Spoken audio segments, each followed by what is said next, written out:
दोस्तों, आज की बुक समरी है रियल सक्सेस, जिसे लिखा है पैट्रिक मैथर पाइक ने। तो चलिए शुरू करते हैं आज की इस बुक समरी को। कई लोग ऐसा सोचते हैं कि सक्सेस उन्हीं को मिलती है जिनके पास बहुत टैलेंट होता है। वो लोग ऐसा भी सोचते हैं कि उन्हें सक्सेस इसलिए नहीं मिली है क्योंकि उनके पास स्किल्स की कमी थी। इसको लेखक लूजर लिंप भी कहते हैं। ये उस तरह का बहाना होता है जिसे लोग अपनी असफलता को छुपाने के लिए बनाते हैं। अगर कभी आपके मन में इस तरह से ख्याल आए तो आपको पता होना चाहिए कि आपके पास सब कुछ है, आपको जिसकी मदद से सफलता मिल सकती है। इसी के साथ साथ आपको यह भी पता होना चाहिए कि सक्सेस के लिए सिचुएशन को जिम्मेदार नहीं ठहराया जा सकता है। भले ही सिचुएशन कैसी भी हो, समय कैसा भी हो, आप अपना माइंडसेट बदल सकते हैं। किसी की भी सफलता उसके माइंडसेट पर डिपेंड करती है। इस किताब की चैप्टर में आपको पता चलेगा कि लाइफ में अचीवर बनने के लिए आपको 6 स्टेप उठाने चाहिए। तो चलिए शुरू करते हैं। सेल्फ इमेज को बेहतर बनाने की कोशिश करिए। अगर ये बेहतर नहीं हुई तो फिर लाइफ बेहतर कैसे होगी? अब आपको इस फैसले पर पहुंच जाना चाहिए कि बदलाव का समय आ गया है। जब चेंज का टाइम आ गया है तो इसकी शुरुआत भी होनी चाहिए। लेकिन इसकी शुरुआत कैसे होगी? इसका पहला स्टेप यह है कि आपको अपनी सफलता की सीढ़ी पर सेल्फ इमेज को नापना पड़ेगा। आपको ये खुद से पता करना पड़ेगा कि आप खुद को कैसे देखते हैं। सक्सेस की राह में सेल्फ इमेज की भूमिका काफी ज्यादा बढ़ जाती है। यही बताएगा कि आप परफॉर्म कैसे कर रहे हैं। आपको पता होना चाहिए कि आपकी परफॉर्मेंस की समीक्षा सेल्फ इमेज ही करेगी। इसलिए सेल्फ इमेज के बारे में पता होना बहुत जरूरी है। कई लोगों की सेल्फ इमेज को समझने के लिए उनके बचपन की तरफ जाया जा सकता है। उदाहरण के लिए मान लीजिए कि आपका बच्चा कोई प्लेट गिरा देता है। उसके गिराने से वो प्लेट टूट जाती है। फिर आप उस पर कमेंट करते हैं कि ये बच्चा अनाड़ी है, ये लाइफ में कोई काम ढंग से नहीं कर सकता है। भले ही आपकी नीयत अच्छी हो, लेकिन कई बार इस तरह के कमेंट बच्चों के ऊपर गलत असर कर जाते हैं। ऐसा देखा गया है कि टीचर और पेरेंट्स के नेगेटिव कमेंट का बच्चों के दिमाग पर काफी गहरा असर होता है, जिसकी वजह से वो सोचने लगते हैं कि उनसे लाइफ में कुछ भी नहीं हो पाएगा। इस तरह के कमेंट से बच्चों के अंदर हीन भावना का जन्म हो जाता है। उनका कॉन्फिडेंस बहुत कम हो जाता है। यहीं से उनकी सेल्फ इमेज भी खराब होने लगती है। अब सोचिए कि आपको एक फोन कॉल आता है। आप वो कॉल रिसीव करते हैं। तभी सामने वाला शख्स आपको बोलता है कि साहब, आप तो कमाल के इंसान हैं। आपसे अच्छा प्रोफेशनल तो मैंने देखा नहीं है। इस बात को सुनकर आपको कैसा लगेगा? इस बात को सुनकर आपको बहुत अच्छा लगेगा। इसके अलावा आपका कॉन्फिडेंस भी काफी हाई हो जाएगा। भले ही आप प्रोफेशनल तौर पर कोई भी काम करते हो, लेकिन जब कोई इंसान आपके काम की तारीफ करता है तो फिर आपको उस काम को और अच्छे से करने का मन करता है। इसके पीछे का रीजन साफ है। वो ये है कि तब आपका आत्मविश्वास काफी ऊपर रहता है। आत्मविश्वास के दम पर इंसान कोई भी जंग जीत सकता है।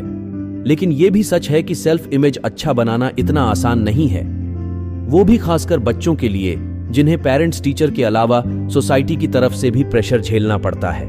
कई बच्चों को तो उनके अपीयरेंस के बारे में भी काफी कुछ सुनना पड़ता है। ये सेल्फ इमेज के लिए बहुत घातक चीज है। कई सर्वे में ये बात निकलकर सामने आ चुकी है कि 95% अमेरिकन्स की ग्रोथ इसी वजह से रुक जाती है, क्योंकि उन्हें बॉडी शेमिंग का सामना करना पड़ता है। बच्चों के लिए ये सिचुएशन बहुत खराब है।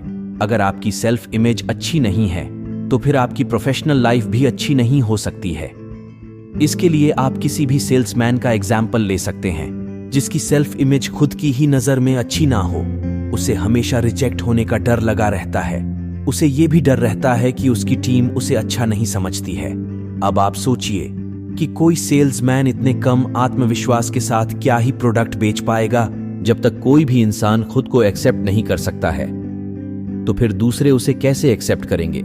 इसलिए सफलता को छूने के लिए सबसे जरूरी है कि आप अपनी सेल्फ इमेज को बेहतर से बेहतर करने की कोशिश करें। यहीं से आपकी सफलता की जर्नी शुरू होती है।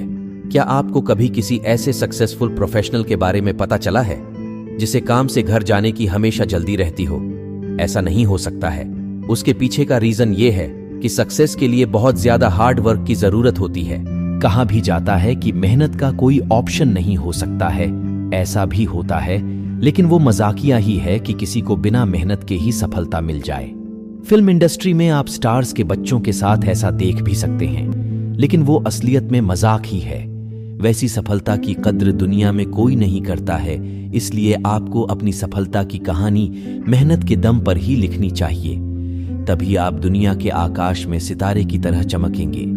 कहा भी जाता है कि आप किसी को मछली देकर एक दिन के लिए खुश कर सकते हैं, लेकिन किसी को मछली पकड़ना सिखाकर उसे लाइफ टाइम के लिए खुश कर सकते हैं। इसका मतलब यही है कि आपको अपनी स्किल्स के ऊपर लगातार काम करना चाहिए। आपकी स्किल्स ही आपको मार्केट में सबसे अलग खड़ा कर सकती है। इसलिए अपनी स्किल्स के ऊपर काम करते रहिए। सक्सेसफुल लोगों को पता है कि टॉप पर रहने के लिए फ्री का लंच नहीं करना होता है।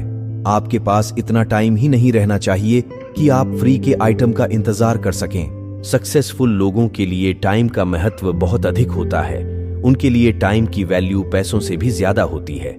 इसलिए बड़ा बनने के लिए अपनी सोच को भी बड़ा करने की कोशिश करिए। इसलिए लेखक आपको सलाह देते हैं कि अगर आप कुछ बड़ा करना चाहते हैं तो फिर नॉर्मल लोगों से ज्यादा काम करिए। आपको हफ्ते में 40 घंटों से ज्यादा काम करना चाहिए। उन घंटों में आपको देखना चाहिए कि आप प्रोडक्टिव कितने हैं। इतना ज्यादा काम करने के बाद भी तुरंत सफलता नहीं मिलेगी। जी हां, आप सही सुन रहे हैं। सफलता मेहनत के बाद भी नहीं मिलती है। खुद के पास पेशेंस रखिएगा, क्योंकि मेहनत करने वाले भी असफल भी नहीं होते हैं। सक्सेस के लिए पैशन को पैदा करिए। एक दिन आप जरूर सफल होंगे। क्या आपके पास बर्निंग डिजायर है? यही आपको सक्सेस के पास लेकर जाने का काम करेगी। आप सोचते होंगे कि सक्सेसफुल लोगों को क्या मोटिवेट करता है। ऐसा कौन सा फैक्टर होता है जिससे वो ओवर अचीवर बन जाते हैं? अभी तक आपको self image, positive approach, mindset का महत्व समझ में आ चुका है, लेकिन आपको 6वें स्टेप के बारे में पता होना ही चाहिए। इस फाइनल टेप को बर्निंग डिजायर यानी प्रबल इच्छा शक्ति कहते हैं। इसके दम पर आप किसी भी सिनेरियो को बदल सकते हैं। आप इस दुनिया में कुछ भी अचीव कर सकते हैं। बस आपको विश्वास होना चाहिए कि आप उसे दिल से चाहते हैं। बर्निंग डिजायर के दम पर आप किसी भी सिचुएशन से डील करते हुए जीत हासिल कर सकते हैं। इस तरह के इस दुनिया में हजारों विजेताओं की कहानी है। उन्हीं में से एक अमेरिकन बॉक्सर बिली मिस्की भी हैं। साल 1923 था। बॉक्सर हॉस्पिटल में एडमिट हुए। उन्हें पता चला कि उनकी किडनी खराब हो चुकी है। इसी के साथ उन्हें एक ऐसी जानलेवा बीमारी हो चुकी थी कि उनके पास बस 1 साल का ही समय और बचा था। अब उन्हें अपने परिवार को फाइनेंशियल सिक्योर करना था। उन्होंने फिर से एक बार रिंग में उतरने का फैसला किया था। अपने मैनेजर को बोलकर फाइट की तारीख फिट करवाई थी। उनका शरीर कमजोर हो चुका था, लेकिन उनके बर्निंग डिजायर ने उन्हें शक्ति दी। हर कठिन सिचुएशन को हराते हुए उन्होंने खुद को तैयार किया। फिर वो फाइट रिंग में भी उतरे थे। फाइट का रिजल्ट क्या था? बिली मिस्की के सामने ब्रेनन थे, ताकतवर बॉक्सर। दोनों में फाइट शुरू हुई और बिली मिस्की ने 4 राउंड जीतकर इतिहास रच दिया था। उन्होंने ये फाइट अपनी मौत के 1 हफ्ते पहले जीती थी। अपने परिवार के लिए उन्होंने $2400 से ज्यादा इकट्ठा किए थे। ये सब मजबूत इच्छा शक्ति की वजह से ही मुमकिन हो पाया था। इसलिए सक्सेसफुल होने के लिए आपके अंदर बर्निंग डिजायर होनी ही चाहिए। इसकी मदद से आप कुछ भी हासिल कर सकते हैं। क्या आप कभी नेगेटिव सेल्फ इमेज से परेशान हुए हैं? अच्छी खबर यह है कि इसे कई मेथड की मदद से ठीक किया जा सकता है। याद रखिए कि आपकी सेल्फ इमेज की जिम्मेदारी आपकी ही है। दूसरा, कोई भी इसे इफेक्ट तब तक नहीं कर सकता है जब तक आप उसे परमिशन ना दें। इसलिए खुद के प्रति सजग रहिए। आपको ऐसा नहीं लगता होगा, लेकिन अगर आप ध्यान से सोचेंगे तो आपको पता चलेगा कि आप बहुत स्पेशल हैं। आखिरकार आप खुद में बस एक ही तो हैं। कभी ऐसा सोचकर देखिए। इसी के साथ आपको यह भी पता होना चाहिए कि सेल्फ इमेज बस खुद का ख्याल रखने से ही नहीं बढ़ती है। इसको बढ़ाने का एक और तरीका है। वो क्या है? वो ये है कि आप दूसरों का कैसे ख्याल रखते हैं। ऐसा कई रिसर्च रिपोर्ट में निकलकर सामने आया है कि जो लोग दूसरों की मदद करते हैं उनका कॉन्फिडेंस बहुत ऊपर रहता है। जब किसी का कॉन्फिडेंस हाई रहेगा तो इसका मतलब है कि उसकी सेल्फ इमेज भी बेहतर रहेगी। बेहतर सेल्फ इमेज वाले लोग लाइफ में बेहतर से भी बेहतर करते हैं। अगर आपको इस बारे में और जानना है तो फिर ऐसे सफल लोगों की जीवनी पढ़िए जिन्होंने अपनी जिंदगी से दूसरों की लाइफ में बदलाव लाया हो। ऐसे बहुत से लोग हैं, जैसे कि आपको APJ अब्दुल कलाम और महात्मा गांधी की जीवनी जरूर पढ़नी चाहिए। इनके अलावा मेमी मक्कला और जॉन मैक्सवेल जैसे मोटिवेशनल स्पीकर के कामों के बारे में भी पढ़ सकते हैं। लेखक का वादा है कि इनको पढ़ने के बाद आपकी पूरी अप्रोच ही बदल जाएगी। दूसरों की मदद करने से आपकी सेल्फ इमेज बेहतर हो जाएगी। लेकिन अब बारी आती है उनकी जिनको आप सबसे ज्यादा मानते हैं। सेल्फ इमेज को सुधारने के लिए रिलेशनशिप का भी बेहतर होना बहुत जरूरी होता है। सक्सेस की जर्नी में आगे बढ़ने के लिए रिलेशनशिप को बेहतर करना ही पड़ेगा। इसके लिए क्या एफर्ट्स लेने चाहिए? लेखक के अनुसार आप सब कुछ पा सकते हैं जो भी आप दिल से करना चाहते हैं। इसलिए सबसे पहले जो लोग आपको चाहते हैं उनकी फीलिंग्स की कद्र करने की शुरुआत कर दीजिए। ऐसा आपको अपनी प्रेमिका या पत्नी के साथ भी करना है। भले ही वो यकीन करें या ना करें, आपको उनकी कद्र करनी ही है। इसको आप इस एग्जाम्पल से भी समझ सकते हैं। हार्वर्ड यूनिवर्सिटी में डॉक्टर रॉबर्ट रोजेंथॉल ने एक एक्सपेरिमेंट किया था। उन्होंने 2 एवरेज स्टूडेंट्स के ग्रुप को 2 अलग अलग टीचर्स के हवाले छोड़ दिया था। पहले टीचर को यह बताया गया था कि आपके पास एवरेज दिमाग वाले स्टूडेंट है, वहीं दूसरे टीचर से यह कह दिया गया था कि आपके पास जीनियस स्टूडेंट का ग्रुप है। इसके 1 साल बाद यह देखने को मिला था कि जिन स्टूडेंट्स को जीनियस बोला गया था उनको ट्रीट भी जीनियस बच्चों की तरह किया गया था। रिजल्ट भी ऐसे ही थे। उन बच्चों के रिजल्ट यूनिवर्सिटी में बाकी सभी ग्रुप्स से बेहतर थे। ऐसा इसीलिए हुआ था क्योंकि उन्हें ट्रीट बहुत अच्छे से किया गया था। यही बात किसी भी रिश्ते में भी लागू होती है। आप वही काटते हैं जो कि आप बोते हैं। इसलिए रिश्ते का ख्याल अपने खेतों की फसल की तरह ही करना पड़ता है।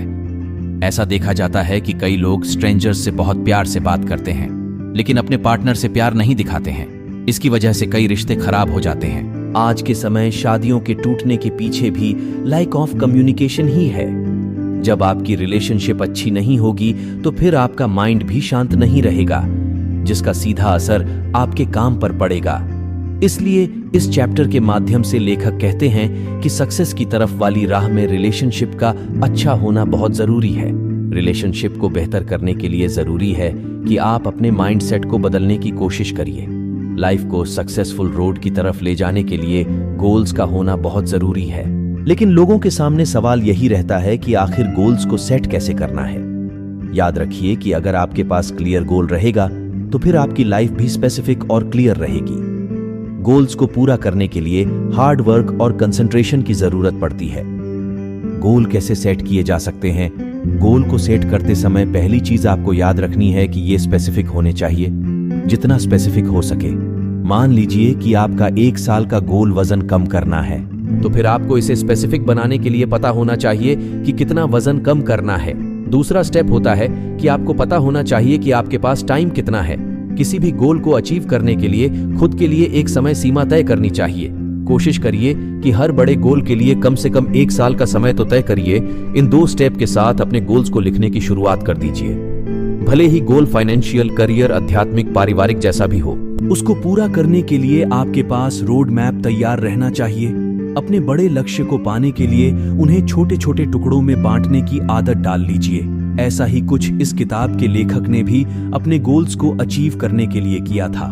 उन्हें साल भर में वजन कम करना था, जिसे उन्होंने हर महीने के कोटे के हिसाब से बांट लिया था। इसके बाद हर महीने के टारगेट को उन्होंने पूरा करने की कोशिश की थी। धीरे धीरे उन्हें पता ही नहीं चला था कि उन्होंने अपने टारगेट को कब और कैसे पूरा कर लिया था। कई लोग कहेंगे कि गोल की तरफ बढ़ने के लिए एफर्ट्स करने पड़ते हैं, लेकिन एफर्ट्स करने के बाद भी सफलता मिलने में मुश्किल हो सकती है। इसके पीछे क्या कारण होते हैं? इसके पीछे के कारण ये होते हैं कि जिंदगी के पास दिमाग आपके दिमाग से ज्यादा होता है। वो आपके सामने मुश्किलें भी भेजती रहती है। क्या आप हर मुश्किल से तुरंत जीत जाएंगे? ऐसा बिल्कुल भी नहीं है। फिर क्या कर सकते हैं? लेकिन आप उन मुश्किलों के सामने रिएक्ट करने से खुद को कंट्रोल कर सकते हैं। खुद के ऊपर काबू रखना आपको सीखना ही पड़ेगा। इसे सेल्फ कंट्रोल कहा जाता है। इसके लिए आपको पॉजिटिव एटीट्यूड को अपनाना पड़ेगा। यही सक्सेस की तरफ बढ़ने के 4 स्टेप भी हैं। सक्सेस वाली सीढ़ी में ये कदम आपको बहुत ऊपर तक लेकर जा सकता है। सेल्फ इमेज में आप खुद की इमेज बनाते हैं। इस एटीट्यूड की मदद से आप दूसरों को देख पाएंगे। सिंपल बात यह है कि इससे आपके पास नजरिए का जन्म होगा। हार्वर्ड यूनिवर्सिटी की रिसर्च बताती है कि 45% काम बस एटीट्यूड की मदद से हो सकते हैं। उनमें सिर्फ 15% ही तकनीकी क्वालिटी की मदद लगती है। लेकिन हम खुद को अनप्रोडक्टिव थिंकिंग में जकड़ लेते हैं, जिसे लेखक स्टिंकिंग थिंकिंग भी कहते हैं। इसी थिंकिंग की प्रॉब्लम साल 1930 में सैन एंटोनियो नाम की बेसबॉल टीम के अंदर भी हुई थी। उस दौर में उस टीम ने बहुत हार देखी थी। टीम ने गलती ये की थी कि वो साथ में एकता के साथ खेल नहीं रही थी, वो बस ब्लेम गेम खेल रही थी, जिसकी वजह से टीम के प्लेयर्स की स्किल्स में कोई बढ़ोतरी देखने को नहीं मिल रही थी। अब आपको समझ में आ रहा होगा कि गलत अप्रोच रखने से क्या क्या हो सकता है। इसलिए लेखक कहते हैं कि लाइफ में हमेशा पॉजिटिव अप्रोच रखना चाहिए। इस अप्रोच के दम पर आप किसी भी दिक्कत का अच्छे से सामना कर सकते हैं। इस अप्रोच के दम पर आप अपनी लाइफ में बहुत अच्छा कर सकते हैं। गेम विनिंग एटीट्यूड को अपने अंदर लेकर आइए। इसके लिए किसी भी मोटिवेशनल स्पीकर की जरूरत नहीं है। इस काम के लिए आप ही काफी हैं। दिन की शुरुआत पॉजिटिव माइंडसेट से किया करिए। अब तक आपको पता चल चुका है कि सक्सेसफुल बनने के लिए 6 स्टेप को फॉलो करना ही चाहिए। किताब में आपको यह भी बता दिया गया है कि इसे कैसे फॉलो करना है। तो बस अब देर मत करिए, आगे बढ़िए और काम करिए। बुरी आदतों को छोड़ने की कोशिश करिए। इसके लिए आपको बर्निंग डिजायर की मदद लेनी चाहिए। समय बदल रहा है, खुद को भी बदलने की कोशिश करिए। सक्सेस आपका इंतजार कर रही है। दोस्तों, उम्मीद है आपको ये बुक समरी अच्छी लगी होगी और आपके दिमाग में क्या चल रहा है, आप क्या करना चाहते हैं, हमें कमेंट बॉक्स में जरूर बताएं। हमारे चैनल को सब्सक्राइब करें और बेहतर बने। धन्यवाद।